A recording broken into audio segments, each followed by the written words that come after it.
आपके इस चैनल पर अब तक समाज मनोविज्ञान, असामान्य मनोविज्ञान, मूलभूत मनोवैज्ञानिक प्रक्रियाएं, पर्यावरण मनोविज्ञान, निर्देशन एवं परामर्शन, शोध अनुसंधान, सांख्यिकी, मनोविज्ञान प्रैक्टिकल, सकारात्मक मनोविज्ञान और एक नया पेपर को कैलकुलर से रिलेटेड वीडियोस अवेलेबल हैं।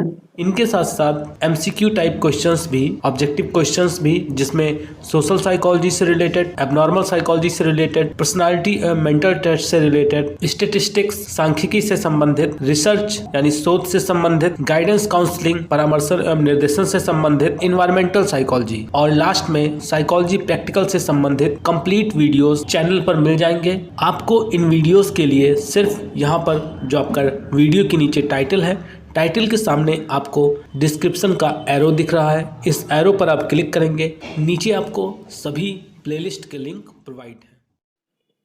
आज का हमारा टॉपिक है सोशल कॉग्निशन या सामाजिक संज्ञान। इम्पॉर्टेंट टॉपिक है, बट हम सामाजिक संज्ञान को पढ़ें इससे पहले हम देखते हैं कि संज्ञान क्या है। बिकॉज संज्ञान को आप अगर अच्छे से समझ पाएंगे तो सामाजिक संज्ञान भी आप समझ पाएंगे। वैसे तो संज्ञान आप ऑलरेडी पढ़ चुके हैं, बीए फर्स्ट ईयर में आप लोगों ने कॉग्निशन के बारे में पढ़ा है, लेकिन एक बार फिर से उसको हम रिपीट कर लेते हैं। अगर हम आम बोलचाल की भाषा में बात करें तो संज्ञान का मतलब होता है जानकारी से। जैसे आपने न्यूज़पेपर्स में कई बार देखा होगा कि कुछ स्टेटमेंट्स आते हैं किसी नेता के, अधिकारी के, कि अभी इस बारे में मुझे कोई संज्ञान नहीं है, या इस बारे में, या ये जो घटना हुई है इस घटना के बारे में मैं संज्ञान लूंगा। मतलब क्या कहना चाह रहे हैं वो। पहली स्टेटमेंट को देखें तो इस बारे में मुझे कोई संज्ञान नहीं है, यानी इस बारे में मुझे कोई जानकारी नहीं है। दूसरा स्टेटमेंट कि मैं इस बारे में संज्ञान लूंगा, यानी मैं उस घटना के बारे में जानकारी लूंगा। तो आम बोलचाल की भाषा में कहें तो संज्ञान का मतलब हो गया जानकारी से।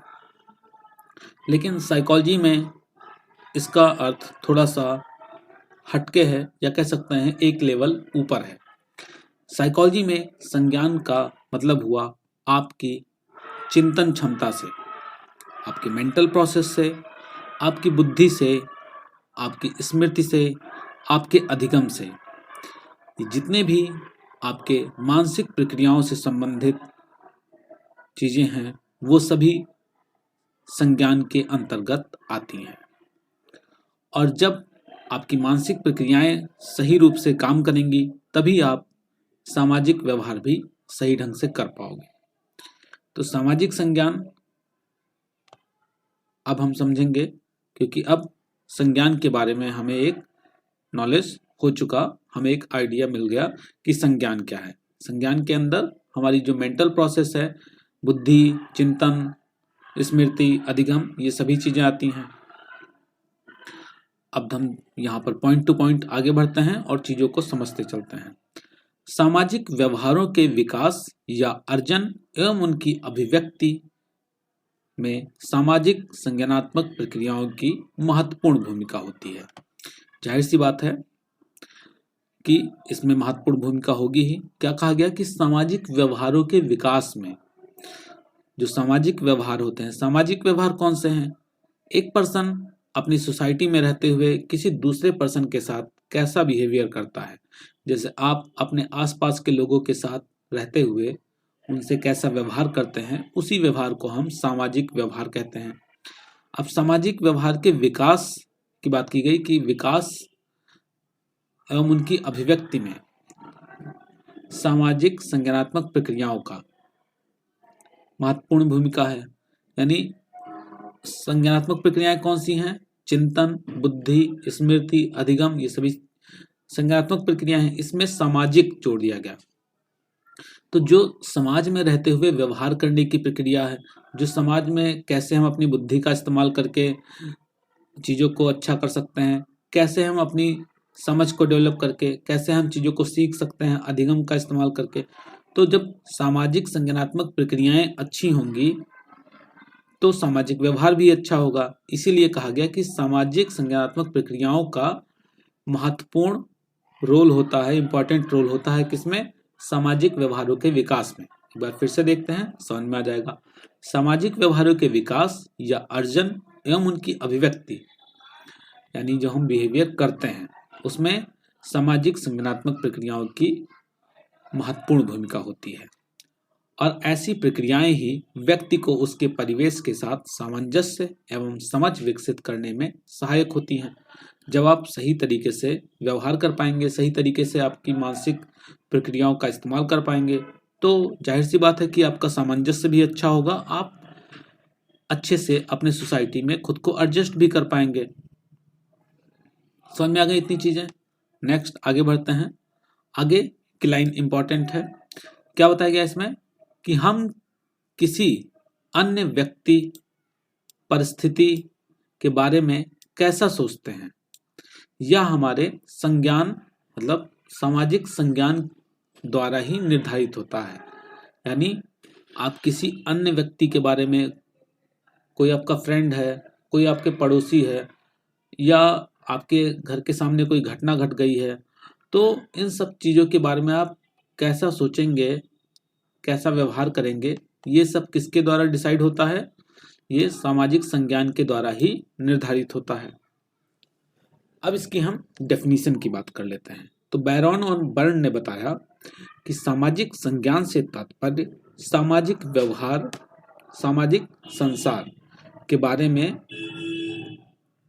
उपलब्ध सूचनाओं की व्याख्या, विश्लेषण, स्मरण तथा उपयोग करने से है। यानी सामाजिक संज्ञान क्या है? सामाजिक संज्ञान से तात्पर्य है कि आप अपने आसपास के संसार में, सामाजिक संसार है, उसमें जो सूचनाएं हैं, जो आपको इंफॉर्मेशन मिल रही है, उसकी आप व्याख्या कैसे करोगे? ये किस पे डिपेंड करता है? आपके सामाजिक संज्ञान के बारे में पे डिपेंड करता है कि आपका अपने आसपास की चीज़ों के बारे में कितना नॉलेज है। जैसे मान लीजिए कि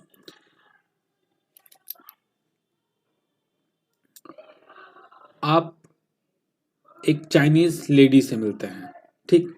अब चाइनीज लेडी बताती है कि जो उसका हस्बैंड है वो एकदम ड्रैगन की तरह है।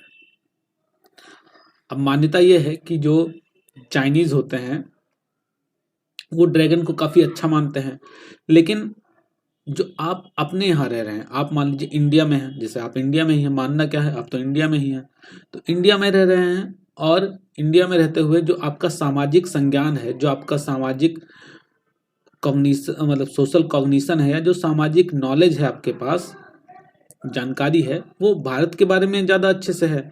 चाइना के बारे में तो आपका जानकारी है नहीं।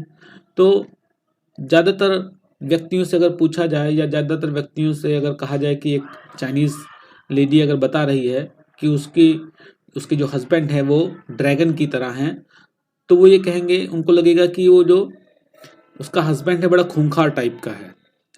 लेकिन ऐसा वो क्यों कह रहे हैं? क्योंकि जो उनका सामाजिक संज्ञान है वो अपने यहाँ के बारे में है, वो उस चाइनीज लेडी के सामाजिक संज्ञान से अवगत नहीं है, वहाँ की सोसाइटी के बारे में उन्हें पता नहीं है। अगर वहाँ के बारे में पता होता तो उनको लगता कि नहीं, ये जो लेडी कह रही है वो ये कहना चाह रही है कि उसका हस्बैंड बहुत अच्छा है, उसका बहुत रिस्पेक्ट करता है, सम्मान करता है। ठीक है, थोड़ा सा इसको समझें।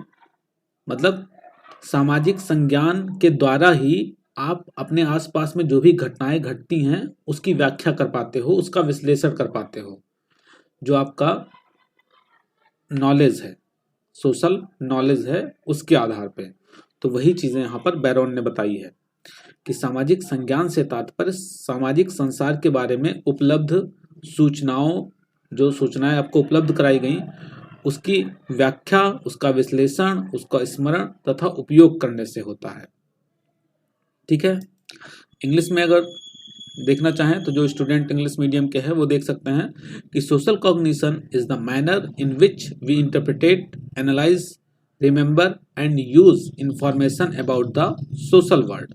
वहीं पर चेरी ने बताया कि सामाजिक संज्ञान का आशय इस बात से है कि किस प्रकार लोग अन्य व्यक्तियों एवं सामाजिक परिस्थितियों से संबंधी सूचनाओं का प्रक्रम, भंडारण एवं उनके प्रति उसका उपयोग करते हैं। यानी सेम चीज इन्होंने भी कहा कि सामाजिक संज्ञान क्या है।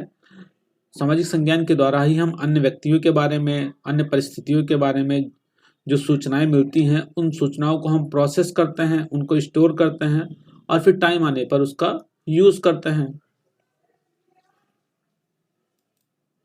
अब जैसे आपके पास सूचना आई कि सड़क पे किसी पर्सन का एक्सीडेंट हो गया है और आप उस पर्सन को पहले से ही जानते हैं, तो अगर आप उसको पहले से ही जानते हैं मतलब आपके पास उससे रिलेटेड सोशल कॉग्निशन है, यानी उसके बारे में आपको जानकारी है और आपको पता है कि वो पर्सन एक शराबी है, वो डेली शराब पीता है।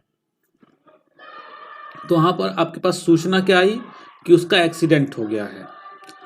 अब सूचना सिर्फ आई है कि एक्सीडेंट हो गया है, लेकिन आप अपने सामाजिक संज्ञान के आधार पर, मतलब आपके पास जो पास्ट नॉलेज है, जो आपका सामाजिक संज्ञान है उस पर्सन के प्रति, उसके आधार पर आप व्याख्या करोगे उसका कि हो सकता है उसने ड्रिंक कर रखा हो और वो ड्रिंक करता ही था, इसीलिए उसके साथ ऐसा हो गया। तो ऐसा क्यों बता पा रहे हो आप? क्योंकि जो सामाजिक संज्ञान है, यानी जो आपका सोशल नॉलेज है उस पर्सन के प्रति, वो ऐसा ही है और इसलिए आप उसी के आधार पर उस सूचना की व्याख्या कर रहे हो। आई थिंक अब आपको और अच्छे से क्लियर हो गया होगा। देन हम इसकी कुछ विशेषताओं की बात कर लेते हैं। यहां पर भी वही चीजें बताई गई हैं कि सामाजिक संज्ञान का अर्थ काफी व्यापक है और इसका व्यक्ति के सामाजिक व्यवहार पर भी प्रभाव पड़ता है। सामाजिक व्यवहार पर प्रभाव कैसे पड़ रहा है? जैसे अभी हमने देखा कि आपका जो सामाजिक संज्ञान था, आपकी जो सामाजिक नॉलेज थी पहले से उस व्यक्ति के बारे में, वो थी कि वो एक ड्रिंकर है, वो ड्रिंक करता है और इसी वजह से आपका जो व्यवहार है उसके प्रति वो प्रभावित हो गया। जैसे ही आपको सूचना मिली, आपने बता दिया कि वो तो शराब पी रखा होगा, तो ये पास्ट एक्सपीरियंस की वजह से ही तो हुआ। इसके साथ साथ जो सामाजिक अधिगम है, ज्ञानात्मक प्रक्रियाएं हैं, वैयक्तिक भिन्नताएं हैं, इनका भी प्रभाव पड़ता है। ठीक है, जैसे एग्जाम्पल को आप यहाँ इससे कोरिलेट कर सकते हैं कि यदि हमें यह पता चल जाए कि अमुक व्यक्ति अमुक सामाजिक वर्ग का है या कोई एक पर्सन है वो किसी एक विशेष सामाजिक वर्ग से बिलोंग करता है, तो आप उसके बारे में बहुत अच्छे से क्या कर पाओगे? प्रिडिक्शन कर सकते हो, सोच सकते हो कि हाँ ये पर्सन ऐसा होगा। जैसे अगर कोई बोल दे कि मैं ब्राह्मण हूँ, एक पर्सन है आपसे मिलता है, वो कहता है कि मैं ब्राह्मण हूँ, तो आप ब्राह्मण होने के बाद आप प्रिडिक्ट कर सकते हो कि ये ब्राह्मण है तो ये डेली पूजा करते होंगे, भगवान की सेवा करते होंगे, इसके साथ साथ ये नॉनवेज नहीं खाते होंगे, इनको ज्ञान की बातें पता होंगी। ये सब आप अंदाजा लगा सकते हो। किस आधार पर? क्योंकि उससे रिलेटेड सामाजिक संज्ञान आपके पास में पहले से ही है। ठीक, अब इसकी कुछ विशेषताओं की बात कर लेते हैं। तो इसकी पहली विशेषता है कि सामाजिक संज्ञान का आशय यह है कि हम किस रूप में दूसरों के बारे में सोचते हैं। जाहिर सी बात, अभी इतनी देर से हम उसी टॉपिक पे बात कर रहे हैं कि सामाजिक संज्ञान क्या है, कि आप एक व्यक्ति के बारे में कैसा सोचते हैं, वही सामाजिक संज्ञान है। और यह एक विकासात्मक प्रक्रिया है।